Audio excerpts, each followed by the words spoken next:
काही दुखलं की लगेच पॅरासिटामॉल घेत असाल तर हा व्हिडिओ शेवटपर्यंत बघा। तर सगळ्यात आधी पॅरासिटामॉल म्हणजे काय? ही एक पेन किलर आहे जी डोकेदुखी, ताप, स्नायू दुखणे यासारख्या गोष्टीवर काम करते। आपल्या मेंदूत एक सिग्नल असतं जी दुखण्याची जाणीव करून देतं। पॅरासिटामॉल हे सिग्नल कमी करते आणि ताप कमी करण्यासाठी शरीराचं तापमान नियंत्रित करते, म्हणजे आपल्याला तात्पुरतं रिलीफ मिळेल। पण थांबा, पॅरासिटामॉल जास्त घेतलं किंवा चुकीच्या पद्धतीने घेतलं तर याचे साईड इफेक्ट्स पण होऊ शकतात। आणि हे साईड इफेक्ट्स आपल्या शरीरावर कसे काम करतात चला बघूया। पहिलं म्हणजे लिव्हरवर परिणाम। पॅरासिटामॉल आपलं लिव्हर प्रोसेस करतं, पण जर तुम्ही जास्त डोस घेतला म्हणजे 4 ग्रामपेक्षा जास्त एका दिवसामध्ये तर लिव्हरवर ताण येऊ शकतो। यामुळे लिव्हर डॅमेजचा धोका वाढतो।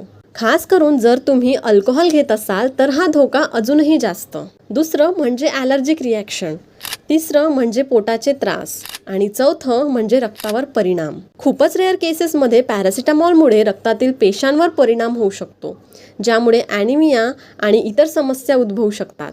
तर मंडळी, पुढच्या वेळेस जेव्हा पॅरासिटामॉल घ्याल तेव्हा थोडं सावधान राहा। माझं हे चॅनल लाईक करा, शेअर करा आणि फॉलो करायला विसरू नका। पुढच्या व्हिडिओमध्ये भेटूया, तोपर्यंत हसत राहा, निरोगी राहा।